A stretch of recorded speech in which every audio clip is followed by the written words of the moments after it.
The comments and statements made within the show are the opinions of the commentators and their guests, have not been evaluated by the FDA, and are in no way attempt to diagnose, treat, mitigate, cure, or prevent any disease or illness. The contents of this show are not to be construed as medical advice. If you have a health condition or health concern, please contact a licensed, qualified healthcare practitioner.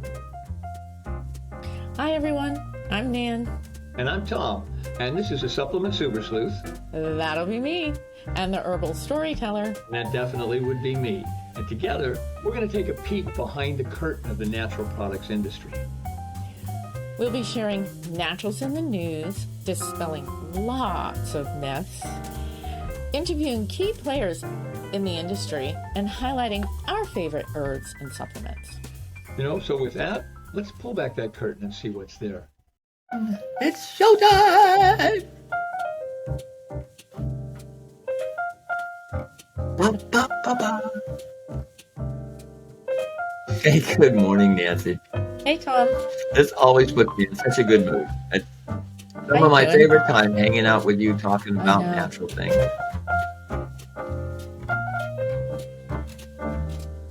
Oh, yeah. It does. It's got a groove, doesn't it? It's definitely the supplement. Yeah, it definitely makes me happy.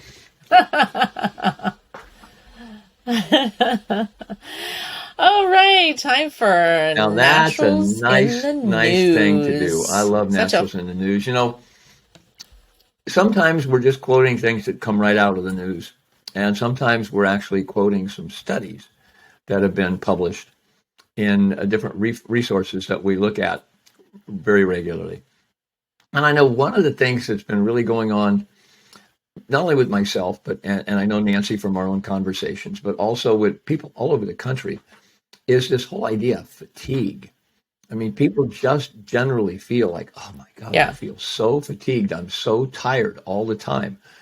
And there's a really interesting study that was published by the American Botanical Council that talks about the efficacy of ginseng supplements. That's ginseng, on what's called disease-related fatigue. Yeah. A systematic review and meta-analysis. Now, what's really interesting is that this particular study is absolutely amazing because it's looking at a lot of different other studies that were done. So what they're doing is they're studying all of the studies that were done.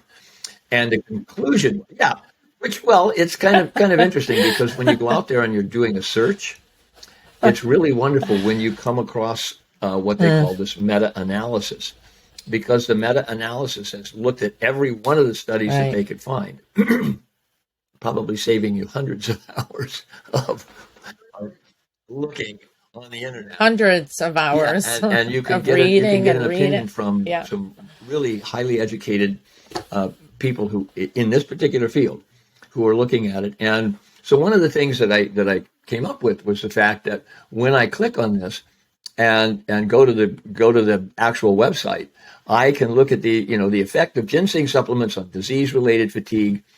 And it's a great website, by the way. If you go out to PubMed, PUBMED.gov, PUB. Yeah. Now, there are a lot of different ginseng, so we have to be very specific about this. This particular study was done on Panax ginseng. Name, ginseng. So, and there are a lot of Panax ginseng. So, there's a lot of Panax, because Panax is the family of ginseng. But so what I found interesting is that they looked at these studies and had about 1,298 different patients total. And the conclusion was that the use of ginseng supplements is beneficial for patients reducing any kind of disease-related fatigue. So it's not just specific, it was not one specific disease. Now, as Nancy and I very often do, it kind of went down the rabbit hole following other studies that were referenced and so on. And I came up with one that I particularly thought was interesting because there are probably two main types of ginseng. There's the Panax ginseng that we're familiar with, coming from Asia, whether it's Korean or Chinese, whether it's red or white. Those are all generally the same ginseng plant. But there's another one that's native to the United States that was highly, highly valued. It used to be tremendously traded between the United States and China. way back in the 17 and 1800s, because of the fact that it has such a wonderful effect on the body without being heating. Because sometimes, if you have an inflammatory condition in the body, ginseng can be a little bit problematic because it's a little bit warming, it's a little bit heating. But what they found is that this Panax cinquefolius, or what is known as American ginseng, cinquefolius, American ginseng, and they were looking at it and looking at a double-blind placebo-controlled study that I came across, talking about the fact that this was a wonderful adjunct to cancer-related fatigue. And very often people who have been treated for cancer or basically who have gone through cancer treatment or going through cancer treatment are often fatigued tremendously. And this was a great study talking about how beneficial the Panax cinquefolius was on the effects of fatigue within the body. So I just wanted to bring that up. It's just in a really great way. Oh, what's that sound? I don't know what's going on. It won't turn off. Wait, stop I just started. Oh my God. I don't know what's going on. It's completely gone. It reminds me of the old Lawrence Welk shows, the bubbles, roll the bubbles. There's the lovely polka. Oh my God, I don't know what happened. It just I'm sorry, you were really on a roll. We're having a little technical snafu, but I think I have it under control now. I kept pushing the button, turn it off. That's okay. We're going to roll with it here because something. You know how it is. I'm going. So sorry. I'm so sorry. So what was? Yeah, right. Don't touch the board. Not that button. So what I was saying basically is that American ginseng is kind of almost an undersung ginseng because of the fact that you've got Korean ginseng, you've got Chinese ginseng, and the Panax ginsengs and all of that. But American ginseng, the Panax cinquefolius, and a lot of it is coming out of Wisconsin because it's a perfect environment for it to grow. A lot of it also grows in the Appalachians, and it can be a source of a great deal of income for wildcrafters. Yeah. But they have to be careful because wildcrafting it can push it to an endangered species. So, and Tom, isn't it one of the biggest exports? Well, it was from one of the United biggest States ones that we were. I'm not sure now, but there are many ginseng growers in this country. I used to have friends who were ginseng growers in the Oregon, Washington State area, who grew absolutely beautiful ginseng. But what's interesting to me is the fact that over the last 6 years, there have been a number of studies, and this is an herb that's already been studied a lot in scientific press and scientific journals. So it's not that ginseng is something brand new that, oh, wow, everybody wants to study it. But for some reason, ginseng has come back into, under attention because of the fact that it has been shown to be able to give you energy.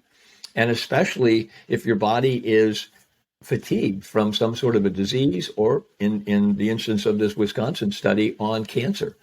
So just a really big plug here, because I'm looking at studies 2021, 2022, 2013, 2014. These are all really recent studies. American ginseng could be a really, we have talked about rhodiola before, but American ginseng could be a really good choice for that post, coronavirus fatigue. All your symptoms are gone. There's no cough. There's no congestion, but you're just not right. You have a little brain fog. You get really tired in the afternoon. And I have a lot of clients who have that, post coronavirus fatigue, and that's all they complain about. That's it. So American ginseng is definitely on the list. If you had a list like rhodiola, American ginseng, they're wonderful. They're very safe. You could try either. And again, with all of the fatigue, I'm surprised is that we've seen these studies for cancer, we've seen these studies for disease related, but I've yet to see, and it may be that it's just going on and it hasn't been published yet, but I'm quite certain somebody out there should be studying ginseng as it relates to post-COVID related fatigue. Yeah, I mean, I've seen it with rhodiola, but and like you said, haven't seen it yet, but it's so great for just general fatigue. So if you don't have any other symptoms and it's general fatigue, one more caveat. Try it. It's safe. Isn't the dosage like 250 milligrams? Yeah, and just again, twice a day. Yeah. Excuse me, one caveat again. I know we're in America. And I know the idea of having a little is, if a little is good, a whole lot is better. Don't. No. You can get to use the popular term, you can get jacked up on ginseng by taking too much, and too much of a good thing is too much of a good thing. Yes. So just use the recommended serving size as the recommended dosage. And so see how it goes. Right. Suggested serving. All right. What else have you done? 200. Right. Yeah. You can start with 250. Well, yeah. Yeah. I just want to finish that thought. You can start with 250, and if you need a little bit more, but don't go past that, and don't take it past 3 or 4 o'clock in the afternoon. Yeah. Or you'll be up all night. Okay. All right. So my headline for Naturals in the News is effects of licorice root supplementation on liver enzymes, hepatic steatosis, metabolic and oxidative stress parameters in women with non-alcoholic fatty liver disease. And this is a randomized, double-blind clinical trial. We love these. They carry a lot of weight if they're really well done. The abstract, yes, these are the gold standards. PMID number. We'll have all of that if you want to go to our podcast. In any of the places that we put the podcast, you can click on the links to see the research, but we'll have that PMID number for you to read in full. But this study aimed to evaluate the effects of licorice root supplementation on liver enzymes, hepatic steatosis, metabolic and oxidative stress parameters in women with non-alcoholic fatty liver disease. So NAFLD, as its acronym is something that's we've talked about before here on our show. It happens. It happens to people who don't drink a lot of alcohol. It can happen from, if you have to take a lot of pharmaceuticals for some reason, you have a disease. That can happen from eating the wrong kind of a diet. It can happen from overwork and stress and not having chronic life of working 2-3 jobs. And some people do, right? You can really harm your liver that way too. So this was a really interesting gold standard double-blind placebo-controlled trial. They took 60 women.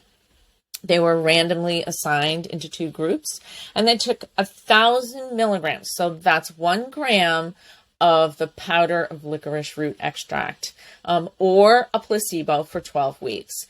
Women who received the licorice root experienced a statistically significant improvement in their alanine aminotransferase, in insulin and insulin resistance and serum levels. So what's really interesting is, of course, a lot of people say, licorice root, I heard it creates high blood pressure. Okay, so you can get licorice root that has deglycerized licorice root. That's American ginseng. But Chinese licorice, did I say ginseng? Yeah. That's American licorice.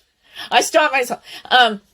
If you get American licorice, you should get it deglycerized if you're an older woman and you are menopausal. And by the way, deglycerized is going to come out on the label as DGL. DGL. Good. Thank you, Tom, for saying that.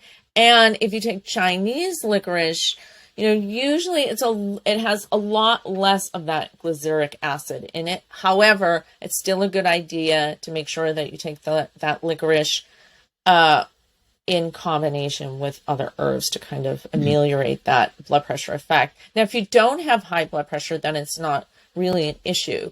But it's lovely. The conclusion from this double-blind placebo-controlled trial was that licorice root supplementation added to gradual weight loss and lifestyle modification is superior to just lifestyle modification alone. So this did help women in non-alcoholic fatty liver disease, which also means that you probably have gained weight, a substantial amount of weight, more than 20 pounds. So what a great thing. It's such an easy herb to take. There's a lot of really good organic licorice plenty of DGL available in the marketplace. DGL, and it's an herb of commerce. So great study, great for women who are worried about the health of their liver, great for women who have put on postmenopausal weight and who are concerned that it's related to something going on in their digestive system. So great article, great research. And, again, just herb. to emphasize this is a study from 2022 that was released in early July of 2022. So it's a very recent study, meaning that this is still an herb of interest in the medical community because it has some real strong effects. So licorice is I think the real takeaway here is that herbs can be very strong medicine. Plant medicine is definitely something that has kept a huge portion of the population of this entire planet healthy for centuries and centuries and centuries, thousands of years. So, as with any medicine, make sure that you're working with your practitioner. Try and find yourself a really good naturopathic or, integrative practitioner who understands the use of herbs and who won't just tell you in a blanket wave of their hand, oh, don't take any of those, they don't work. Or go ahead and take it and don't worry about it. It's like Goldilocks and the Three Bears, right? A little too much, a little too little, got to get it just right. And so work with people who know how to get it just right. Otherwise, the results of this study are very, very encouraging. And there are people, as Nancy mentioned, there are people for whom licorice can raise blood pressure. And so if you've never taken a lot of licorice, it's something that you want to just kind of approach very slowly, just to see. It's not a super common effect, but it's out there. So just be aware of it and go slowly into that experimental phase. And we got another one here that I like, only because I'm just kind of a goofball. And this is really this is from the American Botanical Council, and it's a really nice article that came out. When was this? This was very recent, and it's an article saying dried. Yeah, it was 2020. No, 2021. November 2021, and it was Journal of Medical basically, Food. It's the dried plum consumption may reduce cardiovascular disease risk in healthy postmenopausal women. Okay, and this is it's what they call a dose response study, where they were studying 3 different doses: 0, 50 milligrams per day, and 100 milligrams per day. Or not milligrams, grams, excuse me. So 50 grams per day or 100 grams per day. Now, that's not a lot of dried plums. These are prunes, right? So these are prunes. Prunes, yes. Right. No, we won't go down that one. But this is food as medicine, which it's absolutely great. It's literally they're looking at the fact that, and their statistics are pretty amazing. 17.9 million people globally died from cardiovascular disease in 2016. And that number has only gone up since then. And so that was the leading cause of death worldwide was cardiovascular disease.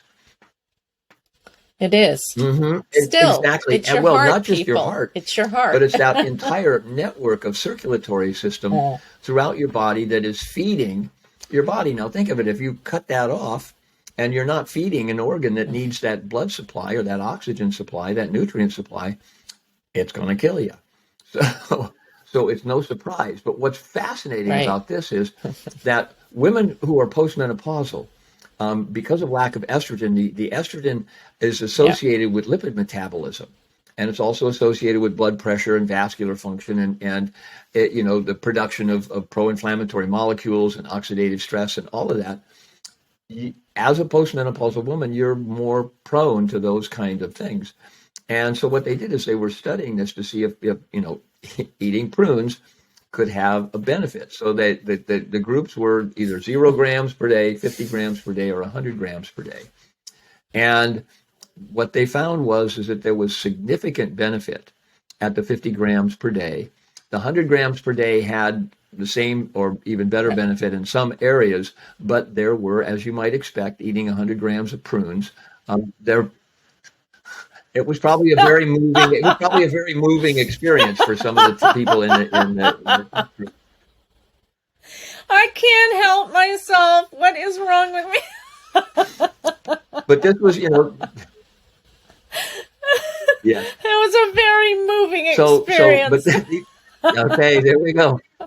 Go ahead. It's like a dare. Go ahead. Eat 100 grams. And you will be moved. So the study was done on women between the ages of 65 and 79 who were postmenopausal, so who had not menstruated for at least 1 year before entering into the study. And it was very telling. I mean, there's a lot of different, and we won't even go into the different compounds that were enhanced or lowered as a result of taking the prunes. But overall, there was a significant improvement. Significant lowering of total cholesterol, a significant reduction of LDL and triglycerides. Right. So it's how simple can it be? Prunes. I know. Yeah, and it's so easy. It's prunes, right? I really like this study because we don't have a lot of research on women, although that is starting to grow. Western medicine and the research in Western medicine is mostly done on men and males. So we don't have a lot. If you want to talk about being undersupported, women are undersupported on women in the for women. Yeah, and so what's great is there's a huge group here. We have suggested or recommended serving sizes. And so you don't really have a huge leap in benefit to 100 grams. So that 50 gram is the sweet spot. Just like I said at the beginning of the show, Goldilocks and the three bears, right? Too much is too much, too little is too little. You got to get it just right. So around 150 to 160 pound person, that 50 gram a day is perfect.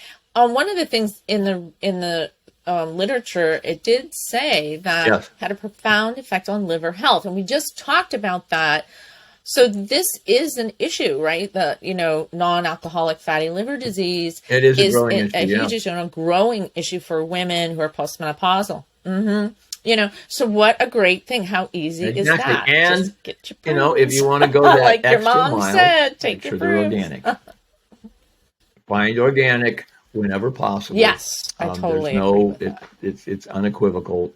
It's actually so much better for you. There's enough.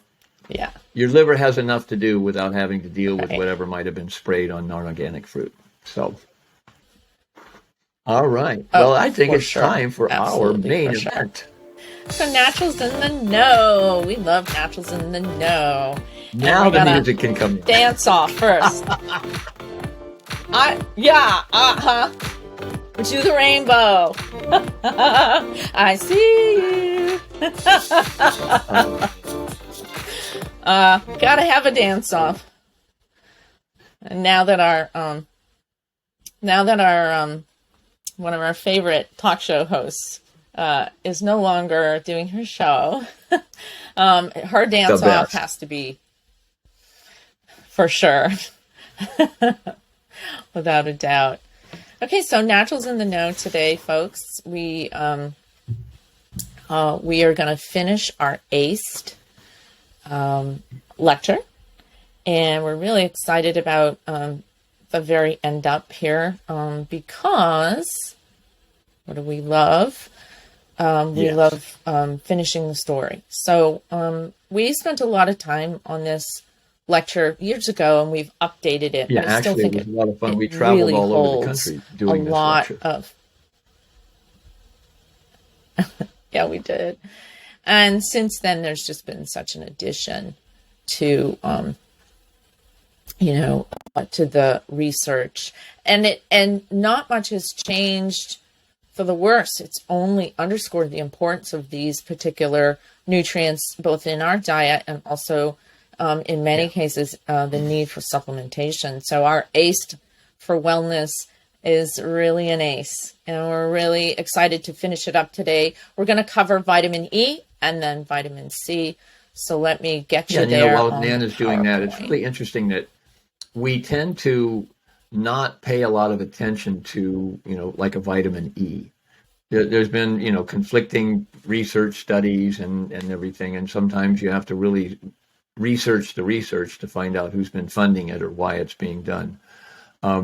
But as it turns out, there's a lot of new studies, again, just like on ginseng, there's a lot of new studies on vitamin E, and it's important. So Nan is going to cover that. C seems to be like, oh yeah, it's a natural, we need C, but there's a lot we don't know about vitamin C either.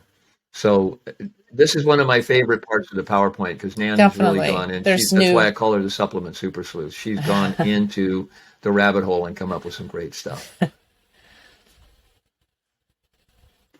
Oh, thanks, Tom. So let's start with vitamin E. So again, E, fat soluble, just like A and D. These are fat soluble. And so, they're so crucial that nature said, these can't be something that just come out in the urine. They have to be stored away. They're just so intrinsic to tissue repair, tissue growth, overall health of the body and the mind. So vitamin E is fat soluble. It is a complex, and we're going to go into that in just a second. But just so you can see as an overview, vitamin E is important for normal cellular function, normal skin function, normal blood clotting function, normal wound healing, normal gene expression, smooth muscle maintenance, and the nervous system, which I didn't put here, but is absolutely critical for a healthy nervous system.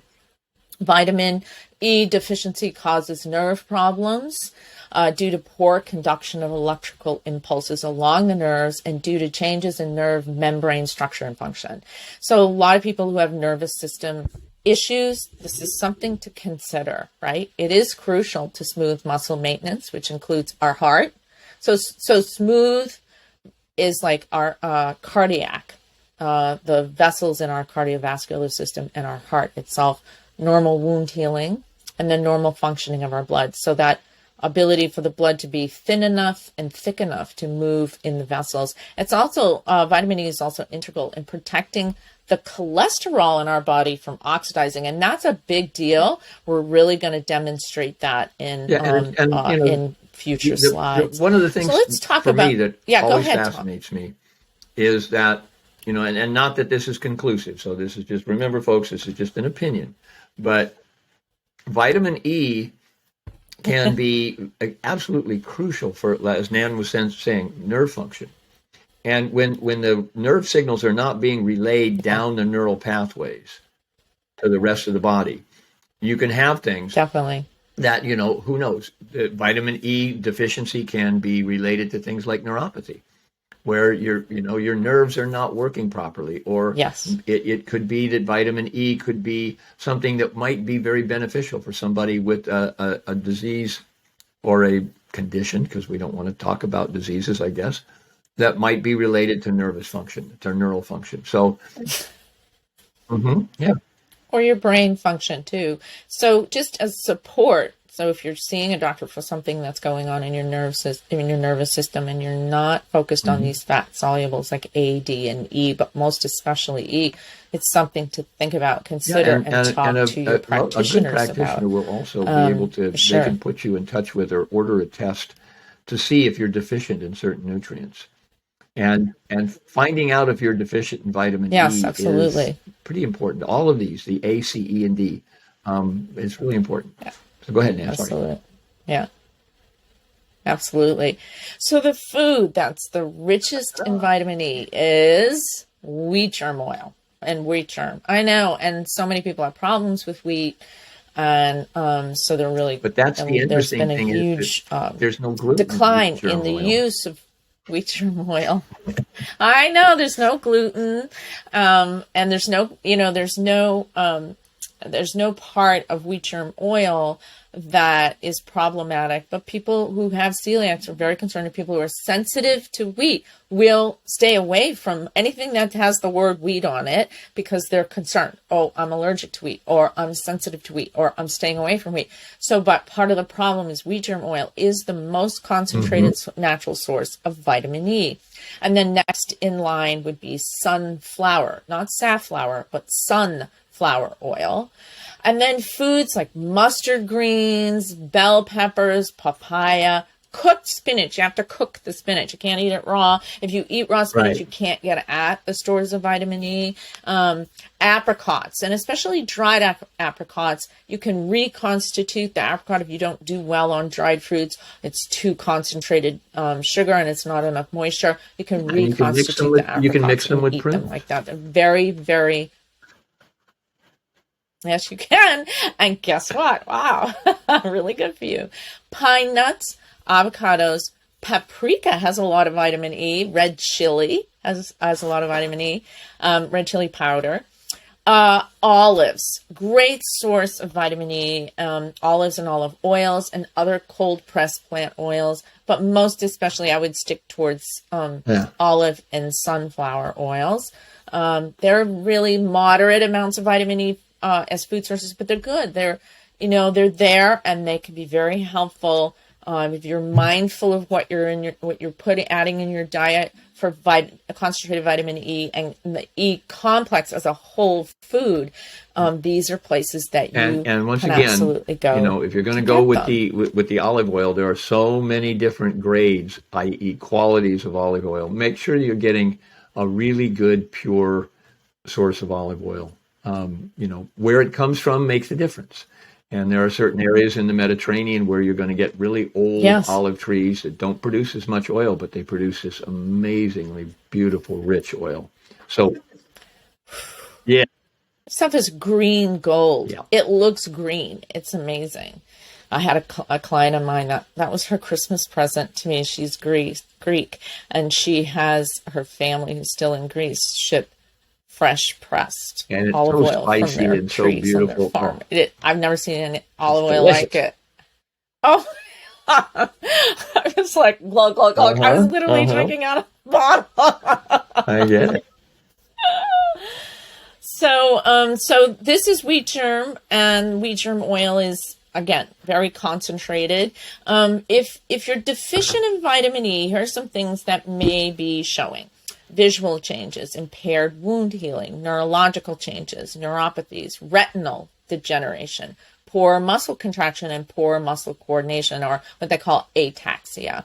Anemia, believe it or not, without vitamin E, you can't really bind these minerals correctly, and the blood doesn't function the way that it needs to function. So you need that vitamin E as a whole food in order for your body to carry ferritin and iron, and an impairment of your immune response. Absolutely. So cataract development also is a sign of impaired vitamin E utilization or dietary deficiency. It can be either way. As you age, your ability to get at it, utilize it, changes depending upon the health of your organs and the health of your digestion and metabolism. So it could be either or, but mostly and what's really interesting is that there can be things like deterioration in the heart muscle tissue. There can be muscle deterioration that's associated with not enough vitamin E in your diet. And especially there is, the progressive neurological disease or disorder is a strong indication of the fact that you are not getting enough vitamin E. Yes. And this is literally when the peripheral nerves, the outside, end result nerves that are like all of your little sensory nerves, so tingling in the hands, tingling in the feet, tingling in the legs, could possibly be a dieback. of those neural tissues that is specifically related to vitamin E. Yeah. Vitamin E. Absolutely. That's really great. Okay.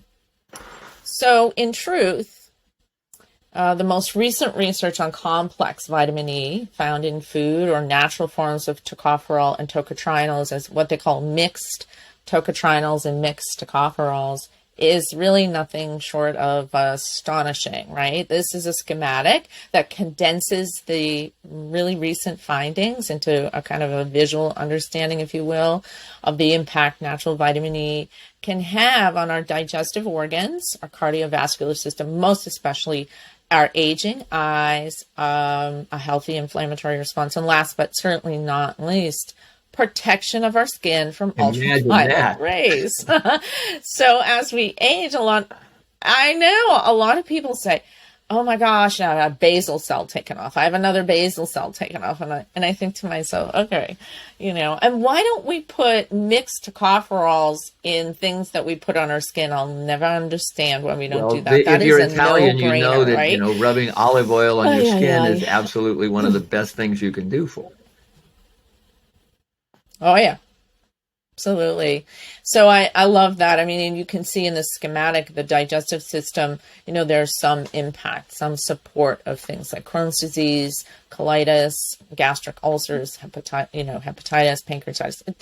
It's not a cure, but again, this is about like, how do we support the body nutritionally to reduce symptomology and just, kind of be the healthiest version of whatever is showing up. It's hard to build a good house without the right material. And so it's hard to keep a body healthy without the right building blocks. Exactly. And that's why we put these together. A, C, E, and D are absolutely crucial building blocks. And that's what we're trying to show here is that, deficiencies in these have specific results. And, it's not like Nancy says, it's not a cure. They definitely we're not trying to say, just drink a bunch of wheat germ oil and you'll cure everything. It's not that, but it's one more step. It's one more building block in keeping your body as healthy as possible by giving it what it needs from natural sources. Absolutely. And Tom, this is something you and I talk about a lot. And so over the past decade, the media has gone absolutely wild over studies allegedly showing that vitamins have lethal consequences. The vitamin E used in many of these studies, let me tell you, Tom and I read these very closely, was an RAC-A tocopherol with a YL acetate. So that's a synthetically petrochemically derived form of D-L-alpha tocopherol. And we absolutely know that particular synthetic petrochemically derived vitamin E called RAC-A tocopherol acetate has known toxic effects. We know it. So why did the researchers use a known toxic form of vitamin E for supplementing in this high-profile, massively funded study? Vitamin E. Why did the media run rampant with these funded? Right. Scared the pants off. Yeah. I remember this. We talked about this. Scared the pants off. A lot of men take vitamin E to protect their heart. This was even like 8 to 10 years ago. And still to this day, with a little bit more ease, I think, they want to protect their heart, their cardiovascular system. But here, and their prostate. So, that fear of prostate cancer, which is about 90% of men over the age of 72 get prostate cancer at some crazy amount. But your guess is as good as mine. Anybody, a cursory look through the most recent research on non-toxic forms of vitamin E deliver all that we expect and quite a bit more. So, I really urge people to read the fine print. Okay, like if something comes up in the media, on the TV, don't just take it at face value. Go digging. And that's why we're sleuths, because we dig. It's like, just wonder to yourself, like, geez, why are they saying that? If it's true, okay, I accept it.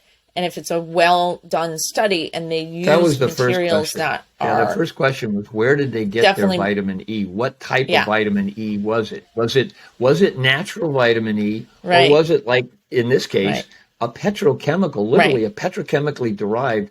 And so you have to ask yourself the question, okay, how did they even come up with this? Well, maybe it's like a heck of a lot cheaper than getting vitamin E naturally. And you also got to, look at who owns all the patents on extracting vitamin E from soybeans, which is another commercial source of vitamin E. You've got to do your sleuthing. You've got to really, being healthy takes work. It takes attention. You have to, the price of admission is you have to pay attention. It does. Yeah, it really does. And can you overdo it with fat-soluble vitamins? Yes, you can. But 400 IUs is a really small amount of D-alpha tocopherol or mixed tocopherols and mixed tocotrienols. It's a really small amount. As we discussed in our vitamin A conversation in episode 16, we really go into detail about what is an international unit, and what is it, how does it translate to milligrams? And it's very, very small. So we're talking about small amounts. We definitely want the right form, and we want to make sure we're getting, D-alpha tocopherol or mixed. I prefer mixed tocopherols and mixed tocotrienols because we know we have more components of the vitamin E complex that you can get from food. Right. So, okay. So with saying that, now we want to talk about the good stuff. And Tom is, he's done some great stuff, with just recent looking through the literature too, and offered a couple that are just so beautiful. I just was really happy, smiling, reading the continued research on vitamin E supplementation as D-alpha tocopherol in the right form. So, this particular paper, the title was Isolated Vitamin E Deficiency with Demyelinating Neuropathy. And as Tom was saying, this is big, and he's very excited about this. Absolutely. You can comment, Tom, anytime you want, but it's... And so I'm at that stage where my body is starting to show the wear and tear of 73 years of living a really fun life. I've had a lot of fun in my life. And there are times when I can feel the tingling in my feet, or I can feel the burning in my heels. And coming across a study like this reminds me, Tom, are you getting enough vitamin E? Tom, are you getting enough vitamin E? And this study is absolutely beautiful for that reason, because not only is it just the things that would be characterized as neuropathy, you think about peripheral neuropathy and tingling in the hands and the feet, which is otherwise described as a dying of the nerve cells, a progressive dying of the nerve cells, and demyelinizing. And demyelinating, really myelin is the insulation that goes around that electrical conductivity of those nerve cells. And so when they start firing wrong, you can have all kinds of jerky movement, spastic movement, uncontrollable twitches and things like that are going on because of that demyelinization. So vitamin E, again, like we're saying, it's not a cure. These are not cures, but these are things that are really essential building blocks. And so finding studies like this, for me, is very encouraging, because it's like, yep, I need to make sure I'm getting enough vitamin E. I wasn't paying enough attention. Yeah. Yeah. So I'm going to read just a little bit from this, because it's pretty great. Alpha tocopherol supplements are recommended because they prevent the further progression of neurologic abnormalities, and in some cases can reverse them. This is, of course, from the study. I'm not saying this. This is from this article. Obesity and metabolic syndrome, in contrast to malnourished children, it goes further on in the study. Many studies have shown that obese children do not have low plasma A tocopherol concentrations, nor do they have high cholesterol and high triglycerides, and they don't have low vitamin E. However, when their values of vitamin E to cholesterol were corrected for their circulating lipids, the A tocopherol lipid ratio, so the ratio between the vitamin E and the cholesterol, were significantly lower than those in the control group. because the obese children had elevated circulating cholesterol and triglyceride concentration. Vitamin E supplements in apparently adequately nourished obese children decrease oxidative stress markers. So that's huge, people. All right. So your kid's having trouble losing weight, and you're worried about cardiovascular disease in children, which happens with obese children. You know, they're not getting enough vitamin E in ratio to the amount of cholesterol that's circulating. We need more. It comes down to the fact that we, food. as Americans, Tom and I were kind of, you know, just it's our standard American diet, God. which our diets just. Well, you know, the It's what is it? awful. Is it the acronym, or what's it where you take the initials and you put them together? Like for standard American diet is the SAD diet. Yes, an acronym. It's the SAD diet. That's the standard American diet. We are so nutrient deprived at the you know, for the convenience of fast food manufacturing. For the convenience of, let's just throw it in a package, and, you know, if we label some protein in there and we label some, you know, we tell them there's not a lot of cholesterol in here, don't worry. Yeah, but maybe there's some saturated fats, but don't worry about it. It's no wonder that we have rising different types of health issues in this country, because what we eat is just really, and agri-farming is not the answer. Agri-farming is not the answer. You want to watch a really interesting documentary film, look up The Need to Grow. It's called The Need to Grow, and it's just fascinating, really fascinating. So, and it talks about the health of the soil and what we're doing to the soil on this planet. And as an herbalist and, you know, somebody who loves plants, it's pretty scary what we're doing as a culture to our soil, which is where everything comes from. And just filling the soil with chemicals is not going to make the plants healthier or happier. I don't care what anybody says. Oh, yeah. And with these two pieces, which are really about the nervous system, you know, to me, it's really, really it's really helpful to see how vitamin E can affect the nervous system. I can't tell you how difficult it is to see my friends and colleagues deal with aging aging parents. That's what I meant to say. And how devastating Alzheimer's. My mother passed away from Alzheimer's, so I absolutely neurological know deficits. How devastating it can be. Yeah. And we've had that conversation, to be sure. And of course, vitamin E deficiency and lipoperoxidation during adult respiratory distress syndrome. You know, what's really great about these two, they're just so applicable to what's going on in our life right now. It's, you know, a lot of people say, what can I do? My lungs don't seem like they're recovering really well after respiratory illnesses or respiratory stressors. And if the diet isn't really robust in vitamin E, concentrated vitamin E, it's something to consider. You can do E and C together. I love this piece that you sent to me, Tom, intake of vitamin E and C in women of reproductive age. I kind of got lost reading this, and it was so great because it was South American women, and it was a large group of women. And what they did was circulating vitamin E in women of reproductive age and their inability to be fertile and become pregnant. And the study determined a high inadequacy for vitamin E and even lower yet vitamin C, or it was lower in vitamin E than in C, but both were low. And that they thought there was absolutely a relationship to these women in their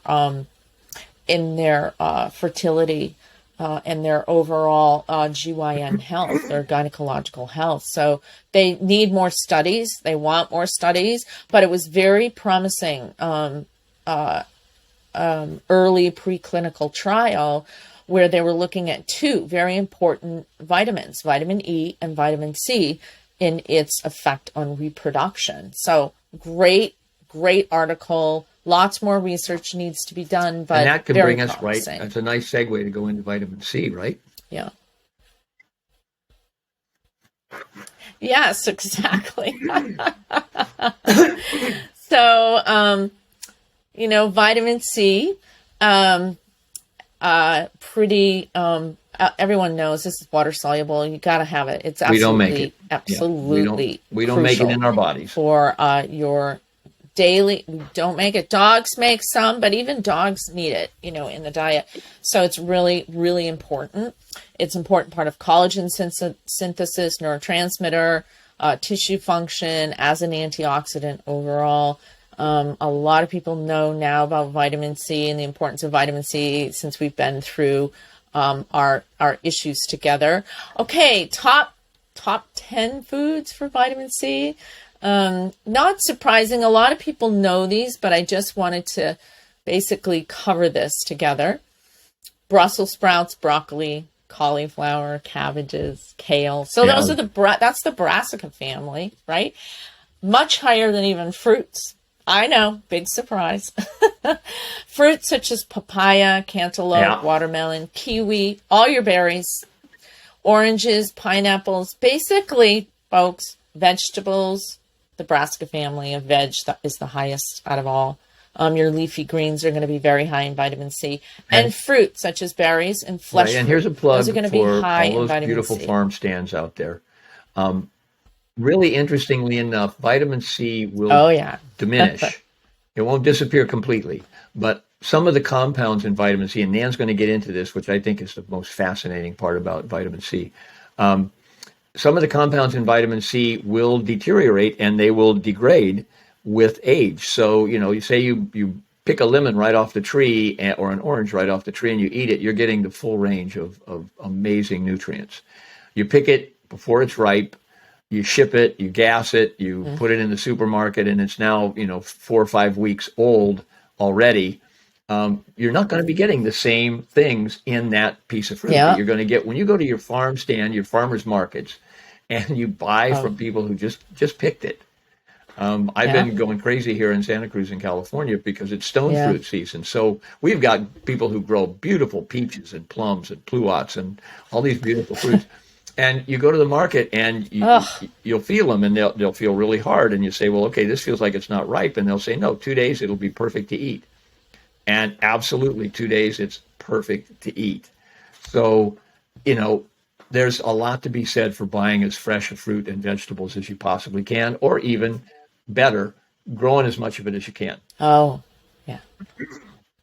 Yeah. Grow yourself, here right? Comes the part about vitamin C that I absolutely love. Okay. Well, let's just talk about deficiency, because I just want to cover this mostly because, I know this is a review for a lot of people, but just as a reminder, bleeding gums, gum disease, loose teeth, recurrent colds and flu, declining vision, brown spots on the skin, especially thighs and legs, especially if you're starting to get a lot of moles, bleeding mucous membranes anywhere in the body, scurvy, and eventually death. You need it. And that's the vitamin C molecule itself. All right. There are toxicity levels for vitamin C, or more accurately, ascorbic acid. Relatively large doses of ascorbic acid may cause indigestion, particularly when taken on an empty stomach. However, taking vitamin C in the form of sodium ascorbate, calcium ascorbate, or ascorbyl palmitate. Ascorbyl palmitate is the fat-soluble form of vitamin C. May actually minimize the effect of just ascorbic acid. So, and most of the time in the supplement industry, you'll find vitamin C as an ascorbate or ascorbates. Like they'll put a lot of buffers around the vitamin C so you don't get that stomach indigestion issue. But even when taken in large doses of these more safer forms of vitamin C, orally, not IV, not as an IV. That's a completely separate category, and that has its own set of protocols. But when taken in large doses, oral administration of ascorbic acid causes diarrhea in healthy subjects. And in one trial, all the way back 1936. They were looking at dosing of different types. So they would give suggested serving of up to 6 grams of ascorbic acid. They gave them to kids, they gave them to adults. And with those higher doses or serving sizes, there were toxic manifestations, nausea, vomiting, diarrhea, flushing of the face, headache, fatigue, skin rashes, and disturbed sleep. So yes, you can overdo it. Just like any of these, you can overdo it. Keep in mind that there are many studies on IV ascorbic acid or vitamin C. That's also buffered. They put it in the buffered state. They're very positive. This delivery method definitely has different results from oral use. So I don't want to confuse you. There's a lot of research on vitamin C. And generally speaking, we have it down pretty well. But I do want to go back and remind people what vitamin C is. So vitamin C is a complex, right? So in the complex, and it is arguably one of the most consistent stabilizers of our epithelial tissue. And it's why Tom and I put A, D, A, C, D, E, and D together. That's why we did ACED, because all of these working together stabilize epithelial tissue and stabilize tissue. That's what they do. Stabilize tissue. Okay. But vitamin C is probably the most consistent stabilizer of epithelial tissue, skin, intestinal mucosa, etc. And the whole 9 yards, right? Dr. Albert Szent-Györgyi is credited for discovering ascorbic acid in 1930s. He found that vitamin C prevented symptoms of scurvy, and a term given to vitamin C deficiency, okay? He also discovered that the further he purified vitamin C, the less effective it was on scurvy. And so in a letter to the editor of Nature, July 14th, that amazes me when I see that, Nancy, because I'm a big fan of Nature scientific reports. I know. Great publication. Super great. But 1936, it's not like it's brand new, just came on the block. It's a great publication. I know. He stated, when it comes to anti-scurvy and anti-hemorrhagic effects, there are other substances of similar importance and activity that accompany ascorbic acid. So what Dr. Györgyi was seeing is what we know now. They're called bioflavonoids and tyrosinase, which is made of tyrosine, which is an amino acid. These are parts of the complex of vitamin C, which you're seeing here in this considered to be full spectrum pictograph. Vitamin C. That's not just the ascorbic acid, but the whole spectrum of nutrients that are in that vitamin C compound. Right. And then Dr. Szent-Györgyi's research was followed up by Dr. Royal Lee. And Dr. Lee further expanded the definition of vitamin C complex using the phrase biological wheels within wheels to describe it.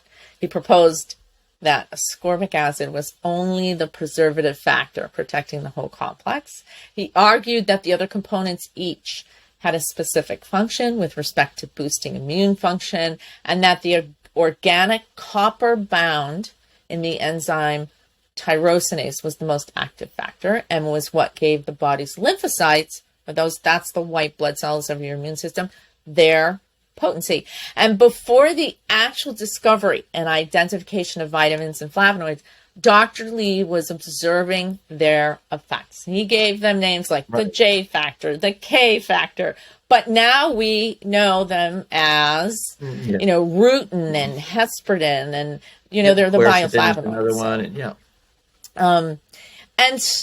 and quercetin, which is a very important aspect of the vitamin C complex, and we're seeing a lot of research on quercetin today. Very wide range of research for on immune quercetin support. too. So, like Nancy was saying, that these compounds in the complex of vitamin C have a very wide-ranging effect in the body. It's just amazing.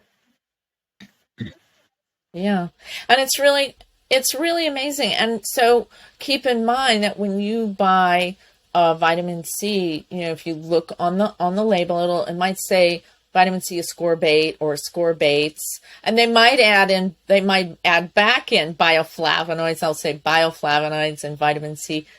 the closer to that as a supplement, the better off you are, ultimately in its availability. Now, ascorbate, let me back up here for a second. Ascorbic acid as an ascorbate is effective in the body. Your body does use it. It absolutely does use it. It uses the other aspects of the vitamin C complex too. So, we wonder if any of the negative press about ascorbic acid is what I would call a little bit of a frame job. Special interest groups similar to vitamin E.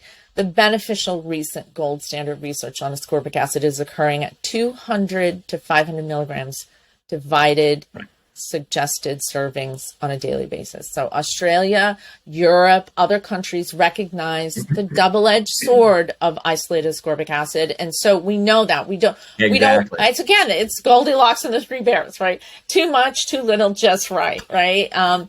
So somewhere between 250 to 500 milligrams a day is an excellent target for those who wish to take advantage of the benefits found in the scientific literature. And many in our industry, they take a lot. I've heard people say, I take 5 grams a day, with the axiom that more is better, of this very crucial water-soluble vitamin. But really, we can't handle more than 200 milligrams to 500 milligrams that's the ascorbic at a serving. acid, So it's probably better, that. Right. And it does not, this conversation doesn't apply to IV vitamin C. That's a completely different thing. And you want to, if you are interested in that, you work with a naturopath or a chiropractor or a physician who's offering, an integrative medical physician who's offering IV vitamin C. And in some places they do it. In some states it's not available, but if it is available, it's completely different, and the safety is inherent in the physician's understanding of his dosing of it. So it increases skeletal muscle. We know that it helps with insulin sensitivity in people. I mean, again, it's not curative, but it's effective. One of these that Tom sent to me, which I thought was just stunning, is another one I got caught up in. I was reading into the wee hours of the morning and kind of just got really excited about it, was from Biochemical Society Transactions. This is the PubMed number. We'll make it available to you. It was published in 2018, Vitamin C and Immune Cell Function in Inflammation and Cancer. And the reason why I put this graphic up was that there were 2 graphics. There was one on how it affects cells that manage, that destroy cancer, cells and tumors. And then it had this section that was cells that are related to phagocytosis and infection. So I'm just showing the part that is really related to bacteria, viruses, mold and fungi infection in the human, in the host, and how our white blood cells require ascorbates, right? Ascorbic acid as an ascorbate or as a buffered form of ascorbic acid, they require it. They need it. So all aspects of the vitamin C complex are utilized, including ascorbic acid. It's just that we have to be careful about how we take it in that form, just be intelligent about it. And it is really remarkable how integral a part of this vitamin C as a complex is in our immune function, and our cells need it every day, all day long. So, eating those foods that are rich in vitamin C, the fresher the better. Are crucial and for our interestingly enough, health. fruits will lose that faster than certain vegetables. So there are certain vegetables that are actually higher in vitamin C than the fruits, like Nancy was pointing out. So it's, and again, remember the key is balance. The key is really just balance. It's like Nan said, it's Goldilocks. It's not too much, not too little, just right. Yeah. Not too much, just right. Gotta have it just right. Well, guess what? We finished our ACED lecture. We aced it. It took us 3 episodes. So if you want to see the beginning part with vitamin A, go to episode 16. If you want to see the part on vitamin D, go to episode 17. And on episode 18, we cover vitamin E and vitamin C.